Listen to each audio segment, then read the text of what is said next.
کتاب ہے کہ جب نہ بریلی پیدا ہوا تھا نہ دیوبندی پیدا ہوئے تھے۔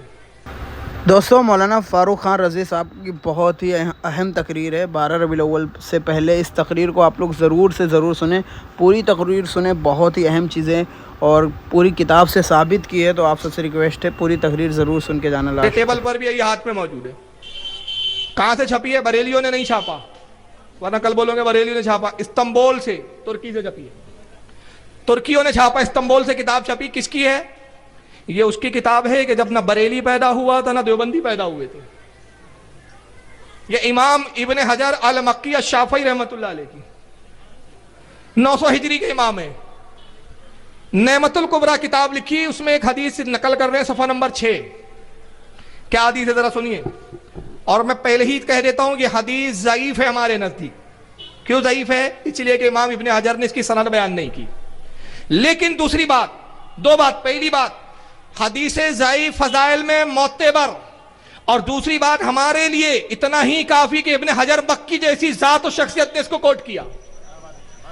اب اگر جو کچھ فتویٰ لگانا ہے وہ بریلیوں پہ مت لگاؤ، قوم کو دھوکہ دینا بند کرو کہ میلاد منانا بریلیوں کی ایجاد ہے۔ یہ بریلیوں کی نہیں، یہ بریلی جب پیدا بھی نہیں ہوئی تو اس سے پہلے ابن حجر نے لکھا ہے۔ اور ابن حجر نے کہاں سے لکھا ہے وہ سن لیجئے، ابن حجر کہاں سے لا رہے ہیں۔ قال ابو بکر صدیق رضی اللہ عنہ من انفقا درہمن علی قرات مولد النبی صلی اللہ علیہ وسلم کان رفیقی فی الجنہ۔ ابو بکر کہتے ہیں لوگوں، جس نے نبی کی میلاد پر 1 درہم خرچ کیا، جنت میں وہ میرا ساتھی ہوگا، جنت میں میرے ساتھ رہیں گا۔ وقال عمر رضی اللہ عنہ من عظم مولد النبی صلی اللہ علیہ وسلم فقد احیا الاسلام۔ حضرت عمر رضی اللہ تعالیٰ عنہ کہتے ہیں جس نے نبی کی میلاد کی تعظیم کی، میلاد کی تعظیم کی، عزت کی، سرکار حضرت عمر فاروق فرما رہے گویا اس نے اسلام کو زندہ کر دیا، اسلام کو جلا بخش دی۔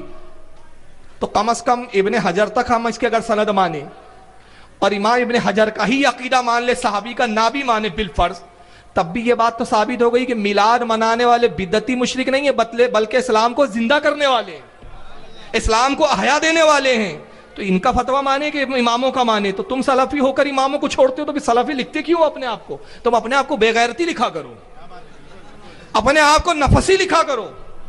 کیوں؟ تم کو نفس کا فتویٰ مانتے ہو، کسی امام کو تھوڑی مانتے ہو تم۔ اس کے بعد حضرت امام ابن حجر مکی کہتے ہیں وقال عثمان رضی اللہ عنہ، حضرت عثمان غنی فرماتے رضی اللہ عنہ من انفق درہما علی قرات مولد النبی صلی اللہ علیہ وسلم فکأنما شہید غزوات بدر و حنین۔ جس نے نبی کی میلاد میں 1 درہم خرچ کیا، گویا وہ غزوہ بدر اور حنین کے شہیدوں کے ساتھ اٹھایا جائے۔ وقال علی رضی اللہ عنہ وکرم اللہ وجہہ من عظم مولد النبی صلی اللہ علیہ وسلم وکان سیان لقرات لا یخرج من الدنیا الا بالایمان ویدخل الجنة بغیر حساب۔ حضرت علی فرماتے ہیں جس نے نبی کی میلاد میں دل کھول کر خرچ کیا، جس نے نبی کی میلاد پر بخیلی نہیں کی، کنجوسی نہیں کی، دل کھول کر خرچ کیا، وہ دنیا سے ہرگز نہ جائے گا مگر اس عالم میں کہ ایمان پر اس کا خاتمہ ہوگا اور جنت میں بغیر حساب و کتاب کے داخل کر دیا جائے گا۔ تو ہو گیا، ضعیف بھی دکھ گیا اور معتبر دیکھنا ہے اب آپ کو۔ تو اس نے کہا تھا نا ضعیف سے ضعیف بھی لے آؤ، تو چلو ضعیف ہی لا دیا۔ ہم معتبر سن لو گے میلاد اصل میں ان بیوقوفوں نے کیا سمجھا، پہلے تو ان کی غلط فہمی سمجھ لیں آپ۔ یہ میلاد کا مطلب جلوس سمجھتے ہیں، ہاں یہ سب سے بڑی غلط فہمی ہے ان کو۔ اور ہمارے نزدیک میلاد جلوس کا نام نہیں ہے، اظہار خوشی کا اظہار جو ہے، خوشی کا اظہار کا نام جلوس ہے، میلاد کا نام جلوس نہیں ہے۔ ہم جلوس کس لیے نکالتے ہیں؟ ایک یونٹی کے ساتھ اپنی خوشی کا اظہار کرنا اور ایک دوسرے کو مبارکباد دینا، خوشی میں ایک دوسرے کو شریک کرنا۔ ورنہ میلاد النبی کے معنی جلوس نہیں ہے، یہ بیوقوف سارا جلوس سمجھ کے اسی پہ بدعت کے کرے۔ میلاد کے معنی ہوتے ہیں نبی کی پیدائش کا ذکر کرنا، اور یہ پورا مہینہ کرتے ہیں، مہینے میں ایک ہی دن جلوس نکالتے، ہر دن نہیں نکالتے۔ جلوس تو ایک دن نکالتے تاکہ اجماعی طور پر ایک اجماعیت کا اظہار ہو جائے، غیروں پر یہ ظاہر ہو جائے کہ آج نبی کے نام لیوا کتنے ہیں۔ اور یہ جلوس اس زمانے میں اس لیے بھی اب ضروری ہو گیا کہ جب ایسے لوگ ہم میں ہی پیدا ہو گئے جو جلوس کو بدعت اور شرک و کفر کہنے لگے، تو ہم نے کہا اب ضروری ہو گیا کہ اپنی تعداد کا اظہار کر کے بتا دو کہ یہ جتنے ہزاروں لاکھوں کی تعداد میں ہیں یہ وفادار رسول ہے، اور جو گھروں میں بیٹھے ہیں وہ غدار رسول ہے، امتیاز ہو جائے۔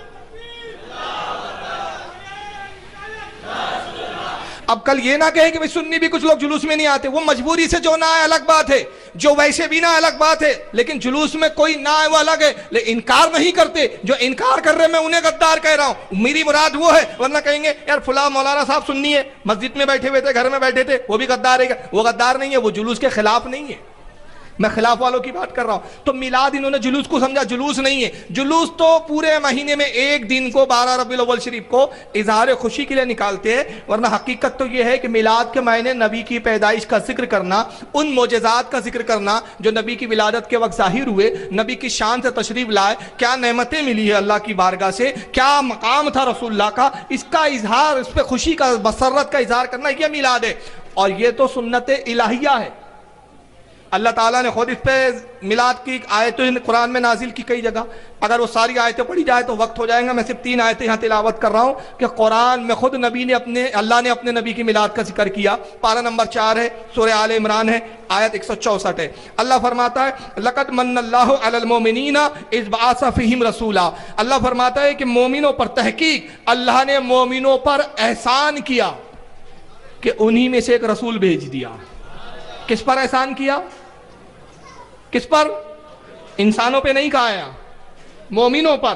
تو رب جانتا تھا جو احسان مند ہے وہ مومن ہی ہوں گے، جو حرام خور ہوں گے، نا احسان ماننے والے، وہ مومن نہیں ہوں گے۔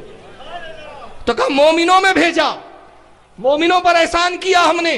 تو معلوم ہو گیا کہ جو نبی کی ولادت پر شکر کرتے ہیں، اظہار کرتے ہیں، مسرت کرتے ہیں، وہ مومن ہے، اور جو نہیں کرتے سمجھ لیجئے کہ مومن نہیں ہے۔ نبی کے آنے سے تکلیف ابلیس کو ہوئی تھی صرف، باقی کسی کو نہیں ہوئی تھی، سب خوش تھے اس دن۔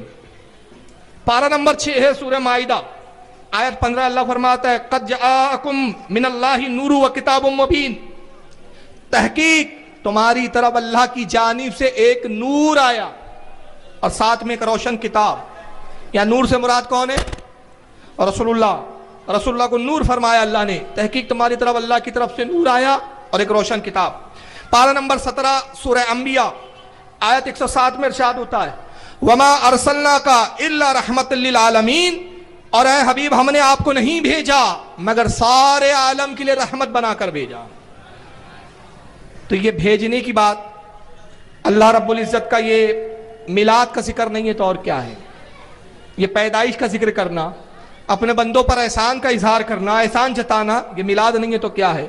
اور خود اللہ کے رسول صلی اللہ تعالی وسلم نے اپنی میلاد کا ذکر فرمایا۔ یہ کتاب دیکھیں، حدیث کی کتاب ہے مجمع الزوائد، اور پھر یہ حدیث کن کن علماء نے لکھی، اس کی تخاریجیں بھی میں انشاءاللہ آگے پیش کروں گا۔ علامہ امام حیثمی، ان کی یہ مشہور و معروف کتاب، اس کی جلد نمبر 8 ہے، صفحہ نمبر 290، حدیث نمبر 13842، حدیث نمبر 13842۔ وعن ابی امامہ قال قلت یا نبی اللہ ما کان اول بدی امرک، حضرت ابو امامہ رضی اللہ تعالیٰ عنہ صاحب یہ رسول ہے، وہ روایت کرتے ہیں، ان سے روایت ہے، کہتے ہیں کہ میں نے نبی پاک سے عرض کیا، میں نے رسول اللہ سے پوچھا، کیا پوچھا؟ اے اللہ کے رسول آپ اپنی پیدائش کے بارے میں کچھ فرمائیے۔ اب اگر اس کو میں اپنے عشق میں ترجمہ کروں تو کیا ہوا؟ اے اللہ کے نبی آپ اپنی میلاد کا ذکر کیجئے، آپ اپنی میلاد خود بیان کیجئے۔ قال، اللہ کے رسول نے ارشاد فرمایا، اے ابو امامہ سن، اب میں اپنی میلاد کا ذکر کرتا ہوں۔ یہاں پر ایک بات دیکھیں، ابو امامہ صحابی رسول کہہ رہے یا رسول اللہ اپنی میلاد کا ذکر کیجئے، اپنی میلاد بیان کیجئے، اپنی پیدائش کے بارے میں بتائیے۔ اگر اسلام میں یہ کوئی اہم بات نہیں تھی، اسلام میں شریعت میں اس کا کوئی حصہ نہیں ہے، تو رسول کہتے ابو امامہ یہ سب پوچھ کے کیوں وقت برباد کرتے ہو؟ ارے میں پیدا ہو گیا کافی ہوں، اب جو تعلیم دیتا ہوں اس کو لو۔ مگر سرکار نے یہ نہیں کہا، بلکہ اپنی پیدائش کا ذکر کیا، اور کن الفاظوں میں کیا؟ فرمایا دعوت ابراہیم و بشرا عیسیٰ، کہا ابو امامہ سن، میں ابراہیم علیہ السلام کی دعا ہوں۔ کس طرح اشارہ؟ جناب ابراہیم خلیل اللہ علیہ السلام نے خانہ کعبہ کی تعمیر کی، جب تعمیر سے فارغ ہوئے، طواف کیا، اپنے بیٹے اسماعیل کا ہاتھ پکڑا اور کہا پروردگار اس تعمیر کعبہ میں میرا بیٹا اسماعیل بھی شریک تھا، اے رب قدیر ہمیں کچھ انعام عطا فرما۔ اللہ نے فرمایا کہ میں اپنا آخری نبی جب مبعوث فرماؤں گا اس پر حج فرض کر دوں گا۔ ابراہیم نے کہا پروردگار اس نبی کی خاصیت، خصوصیات، اس نبی کا مقام، اس کی عظمت، اللہ نے اپنے حبیب کے تعریف بیان کی، توصیف بیان کی۔ تو حضرت ابراہیم نے دعا کی کہ پروردگار عالم اس نبی کو میرے خاندان میں پیدا فرما. یہ دعا کی اللہ اس نبی کو میرے خاندان میں بھیج. تو یہ دعا قبول ہوئی اور حضرت اسماعیل کی خاندان میں رسول اللہ تشریف لائے. تو اسی طرح اشارہ کرتے ہوئے آقا کہتے ہیں دعوت و ابی ابراہیم، میں اپنے باپ ابراہیم کی دعا ہوں جو خانہ کعبہ میں کی تھی. وہ بشرا عیسیٰ، میں عیسیٰ علیہ السلام کی بشارت ہوں. ورأت امی انہو یخرج منہا نور اضاءت منہ قصور الشام، اور جس وقت میری پیدائش ہوئی میری والدہ کے شکم سے ایک نور ظاہر ہوا اور اس نور کی روشنی اتنی پھیلی کہ آقا فرماتے کہ میری والدہ نے اس مقام سے مکہ سے